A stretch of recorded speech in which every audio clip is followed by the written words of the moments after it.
हमारे बीच में एक ऐसी शख्सियत मौजूद है जिनको हम सब लोग सुनते हैं, और सर की वॉइस में इतना कमांड होता है और इतना नॉलेज होता है और इतना जज्बा होता है कि हम सब लोगों को सुन के बहुत अच्छी एनर्जी आ जाती है। तो मैं यहाँ पर इनवाइट करता हूँ हम सभी के great trainer mister Anurag Gera sir, please come on the stage and share something sir. Thank you very much, thank you major Jaiswal भाई, थैंक यू वेरी मच।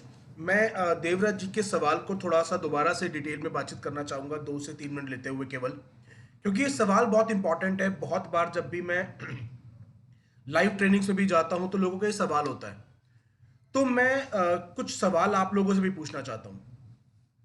क्या आपने जब मीथर के प्रोजेक्ट को, जब आपने इस कंपनी को स्टार्ट किया, आपने कुछ ना कुछ देख के स्टार्ट किया होगा।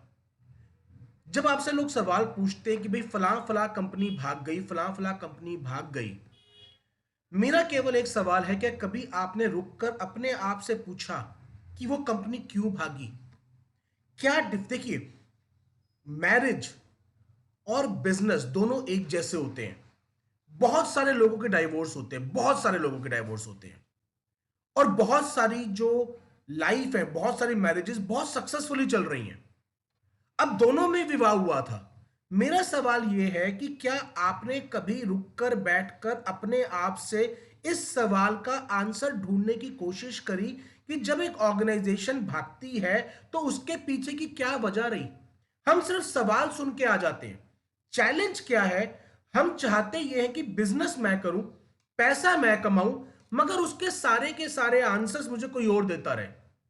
अगर आज आप एक दुकान खोल के बैठे और आपको उस दुकान के अंदर चैलेंज आए, तो क्या कभी आप कोई ट्रेनिंग लेने जाते हैं? क्या उस ट्रेनिंग को इंप्लीमेंट करते हैं? बहुत सी कंपनीज भागती हैं, आई एग्री भागती हैं। मेरा सवाल यह है, भागती क्यों है? क्या कोई भी दुनिया का व्यक्ति एक दूध देती गाय को घर के बाहर निकालता है? क्या कोई भी दुनिया का व्यक्ति एक ऐसे प्रॉफिटेबल बिजनेस को बंद करता है जिससे उसको प्रॉफिट आ रहा हो? तो आंसर आता है नहीं। तो अगर मैं बात करूं तो सबसे पहला, अगर एकमात्र रीजन की बात करूं, मैं टेक्निकलिटीज में नहीं जाऊंगा कि हमारी टीपीएस कितनी, वो सब बात की बात है। पहले फियर फैक्टर को आंसर कर लेते हैं, क्योंकि ये जो सवाल है ये इनहेरेंट डर से आ रहा है, ये इनहेरेंट फियर से आ रहा है। तो इस बात को तो हम मानेंगे ना कि कोई भी व्यक्ति एक प्रॉफिटेबल बिजनेस को बंद नहीं करता। जहां पर उसको 10 रुपए लगाकर 11 रुपए आ रहे हो, प्रॉफिटेबिलिटी आ रही हो, वो उस बिजनेस को बंद करके नहीं जाने वाला। यानी कि अगर कोई कंपनी जाती है तो इस बात की श्योरिटी है उसका आउटफ्लो उसके इनफ्लो से ज्यादा हो चुका है, यानी कि वो एक लॉस मेकिंग फर्म बन चुकी है, इसीलिए जा रहा है। अब लॉस मेकिंग फर्म को बनने के लिए उसकी लाइबिलिटी का उसकी एसेट से ज्यादा होना जरूरी है, यानी कि उसका आउटफ्लो उसके इनफ्लो से ज्यादा होना जरूरी है। अब हम इसके ऊपर बेसिक्स पे कुछ बातें समझते हैं। देवराज जी ने सवाल पूछा, मुझे बड़ा अच्छा लगा। इस चीजों को समझना बहुत ज्यादा जरूरी है। 26 जनवरी आने वाली है, मेरे घर के ऊपर से एयर पास्ट हो रहा है, तो हो सकता है पीछे उसकी आपको आवाज आए। समझिए, सबसे बड़ा रीजन एक कंपनी के डूबने का होता है एक लालच। और वो लालच दो तरफ से आता है। पहला आता है लीडर की तरफ से, दूसरा आता है मैनेजमेंट की तरफ से। बहुत से लोग नेटवर्क मार्केटिंग में एमडी के पास जाते हैं, कंपनी के पास जाते हैं, लीडर के पास जाते हैं, फर्स्ट आईडी के पास जाते हैं और पूछते हैं कितना देती है। वो कहते हैं भाई प्लान दे रहा है, अच्छा प्रोडक्ट दे रहा है, वो तो सब दे रहे हैं, सेटिंग कितना देती है, सेटिंग ऊपर से कितना देती है। माय डियर फ्रेंड, आप मुझे एक बात का जवाब दें, आप शुरू चीज को करप्शन से करते हैं, आप शुरू चीज को बेईमानी से करते हैं, और दूसरा व्यक्ति आपकी बेईमानी को, आपके उस लालच की पूर्ति कर देता है। क्यों पूर्ति कर देता है उस लालच की? क्योंकि वो आपसे बड़ा लालची है। दुनिया में कभी कोई धोखा नहीं देता माय डियर फ्रेंड, दो धोखेबाजों में से बड़ा धोखेबाज जीत जाता है। दुनिया में कोई आपसे कुछ चोरी करके नहीं लेकर गया, दो चोरों में से एक बड़ा चोर जीत गया।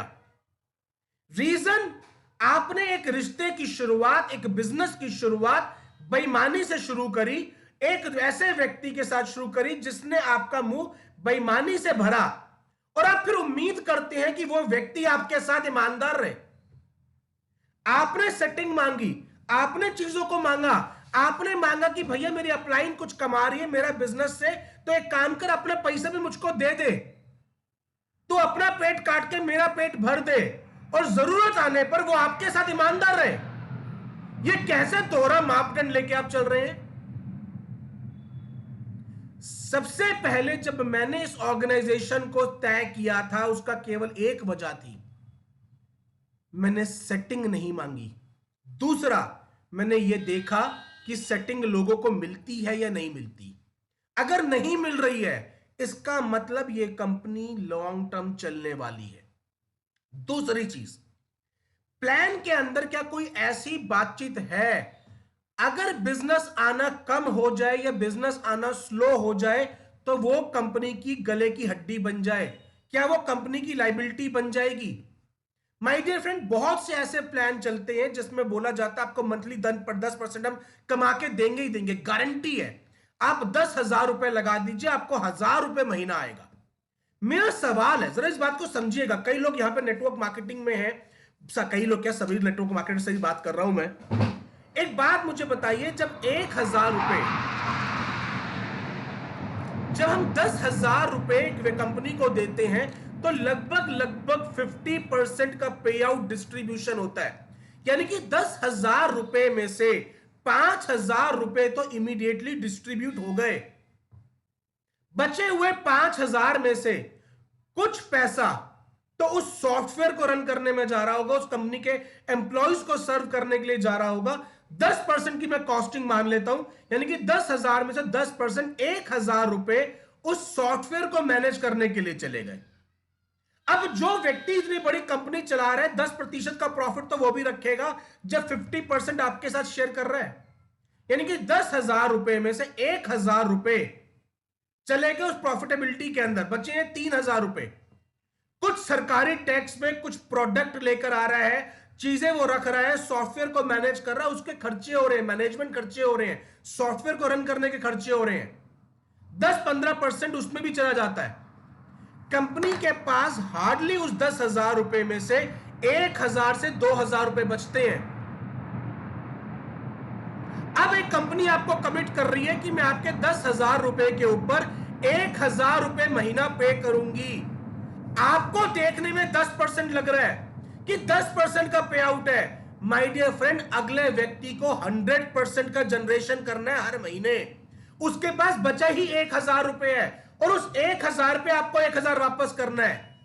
मुझे बताइए, दुनिया का कौन सा ऐसा बिजनेस है जहां पर आप कॉन्स्टेंटली लगातार करोड़ों रुपए के लिए 1,000 रुपए के ऊपर 1,000 रुपए हर महीने जनरेट कर पाओ?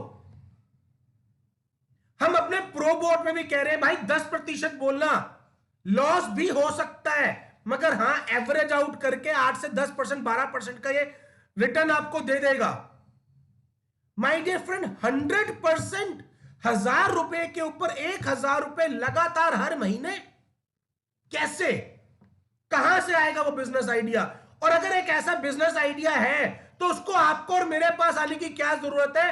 अंबानी के पास जाए, उसको वो बिजनेस आइडिया समझाए, अगला व्यक्ति करोड़ों रुपए दे देगा एक बारी के अंदर। दिक्कत क्या है, हमें लोगों को बिजनेस में गारंटी देनी होती है। हम गारंटी मांगते हैं और गारंटी देते हैं। माय डियर फ्रेंड, बिजनेस में गारंटी नहीं होती, बिजनेस में केवल और केवल पॉसिबिलिटी होती है। जब एक व्यक्ति मेरे साथ एसोसिएट होता है तो मैं उसे कहता हूं, देख भाई, 1 रुपए को 10 रुपए करना पॉसिबिलिटी है, मगर यह भी हो सकता है कि तेरा 1 रुपया 75 पैसे या 50 पैसे रह जाए। अब तू क्या 50 पैसे का रिस्क लेकर 10 रुपए कमाना चाहता है? अगर हां तो आप मिलकर बिजनेस शुरुआत करते हैं, और अगर ना तो पैसा सेविंग्स अकाउंट में रख, म्यूचुअल फंड में रख, एफडी में रख। माय डियर फ्रेंड, दुनिया में पॉसिबिलिटी हमारा एजुकेशन सिस्टम भी नहीं देता।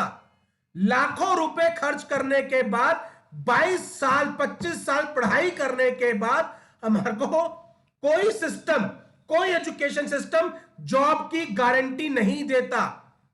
प्रोफेशनल कोर्सेज भी बोलते हैं कि मैं जॉब में असिस्टेंस दे दूंगा, गारंटी नहीं देते। और हम बिजनेस के अंदर गारंटी ढूंढते फिर रहे, गारंटी देते फिर रहे। सो माय डियर फ्रेंड, सबसे पहले कंपनी का भागने का रीजन यही होता है। मैं हर बार बोलता हूं, अगर कोई मुझे बिजनेस में आके ये बोले कि इस बिजनेस में 100% गारंटी है, फायदा होगा ही होगा, मैं उस बिजनेस को कभी नहीं करता। वो बिजनेस नहीं है, वो स्कीम है। और स्कीम आपको इसलिए दी जा रही है ताकि आप वो बकरी बने जिसके जरिए शेर को लाया जा सके। और जब शेर आ जाए तो इस बकरी को राशन बनाकर, इस बकरी को चारा बनाकर शेर के मजे लिए जा सके।